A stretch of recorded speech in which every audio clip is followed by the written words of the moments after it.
Well, it's lovely to have him back. Joe Bennett joins me again. What a nice way to wrap up a Monday. How are you doing, Joe? You're very sweet, Megan. It's a joy to be back. I'm very well, thank you. Loving the weather. Isn't it gorgeous out there? When I got in the shower before coming here, it was snowing against the window of the bathroom, and when I got out of the shower, it was bright sunshine. Crowded house. It's 4 seasons in one day. There you go. Hey, celebrity cat recipes. Yeah. This is the latest book out by Joe, of course, a collection of your columns. May contain nuts on the cover there too. Is that your dog, can I just ask? Yes, that's Blue. Mad, crazy, dangerous Blue. Yeah, well, he's not dangerous, but yeah. What sort of dog is he?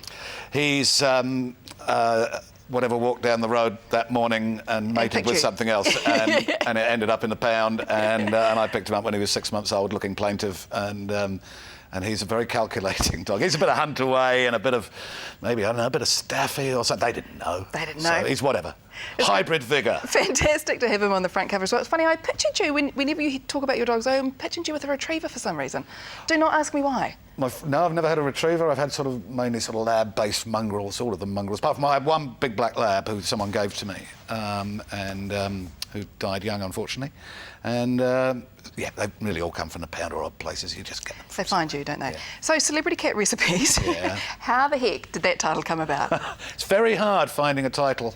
Always hard finding a title for a collection of pieces that have nothing in common. And my first idea was celebrity recipes. Just looking at best-selling books, I thought, well, that would be a winner, celebrity recipes. But then people would actually look at it and go, this will be a recipe book. And then I threw the cat in because I also thought of the cover immediately, that you could have the dog looking at a tureen or whatever you would call it. That's not a tureen, is it? Whatever you would call it. And so, yeah, and the publishers went for it immediately. Yeah. Brilliant. Because I guess it's one of those things that they do need, titles do need to stand out. And this is just so apt for you. I mean, it's ridiculous. You've just got to draw attention somehow, and you know, people know what they'll get from me more or less. But yeah, that was the notion. Can I also just ask you about the dedication, because it's gorgeous? Did you nick that from someone? Because I actually want to nick that from you.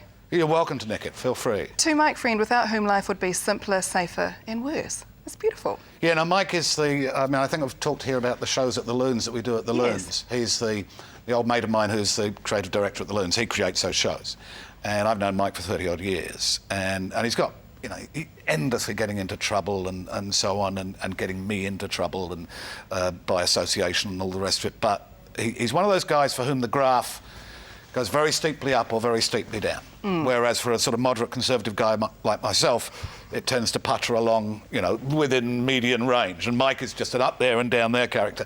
And I've always been drawn to such people. Yeah. Because they provide both the thrills and the spills of a life. And so I've known Mike for years, and he's driven me crazy, and I love him to bits. It's gorgeous. You know? You write about so many... The dedication that... You've now reminded me, a dedication that does spring to mind was a P.G. Wodehouse one, who says he'd like to dedicate this book to his daughter. It's not related to, without whom it would have been written in half the time. Brilliant. Says it all, doesn't it? Yeah. You write these amazing columns about kind of everyday things, such as having your ears sucked. I love to have my ears sucked as well. We should explain the nature of the sucking here, viewers. It's with a little sort of siphon type thing to get earwax out. Yeah. But it's brilliant, isn't it? Oh, it is, because, I mean, did you used to have the syringe where it goes in rather than... apparently an ear nurse is not an ear nurse until she's bust an eardrum with the syringe, you know, and you could feel it, tremendous pressure. And then when I discovered the sucker, oh, it's voluptuous. I know. It's an amazing sensation, like a pedicure, isn't it? You know? So that story is in this book. You've been writing columns now, is it since 97? 97. Yeah, I've written... So 13 years? 13 years, yeah. No, I'm not short of ideas. Yeah, that's what I was going to ask you. How does that happen? Do you ever is your life short of 2 things a week that interest you and that you would like to produce a disquisition on? You know, are there not 2 new things a week that are of interest to you? I mean, the problem is never finding material. It's how to approach it. It's the technique of dealing with it. But you know, anything from you know, from a mayoral election to having your ears sucked is producing material. I mean, I'm actually writing a column today about this old mate of mine who's just arrived visiting from England, a guy I used to play cricket with 30 years ago, and he's a greedy, lazy man, and he's a good friend. And he wouldn't mind at all me saying, because if you said to him, you're a greedy, lazy man, he'd go, yes, I am. Shall we have a drink? He is the most honest and self-aware person And in many ways the most rational I've ever met. And I find that absolutely fascinating. And I'm sort of trying to conjecture a society that consisted entirely of self-aware, rational people. And it would be nice, but it would be very different. And it fascinates me. So I'm trying to work out this Make Keith on paper today, as much for myself as for anyone else. And I think it'll be funny.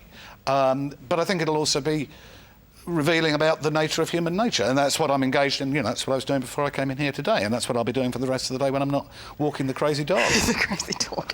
Do you ever get complaints, given what's happening in the news recently with TVNZ and Paul Henry? I mean, is it different when you're putting things down on paper? I get abuse. Yeah. Oh, you get abuse, which is great. No, you get some letters that you have to put out on the windowsill to cool. Some that, if I read out, you'd bleep it. Really, and when I first got abusive letters, quite early on, they really hurt. Even though they were, I think, illegitimate, the vitriol, the hatred, the expression of hatred that came out from what are clearly sad, lonely, misanthropic, twisted people, but nevertheless to be hated ostensibly that much by someone you've never met, purely because of some words on paper. I know, how do you let that go? I do become inured to it. I still don't enjoy receiving them, but then you think, right, is the criticism justified? It never is in those cases.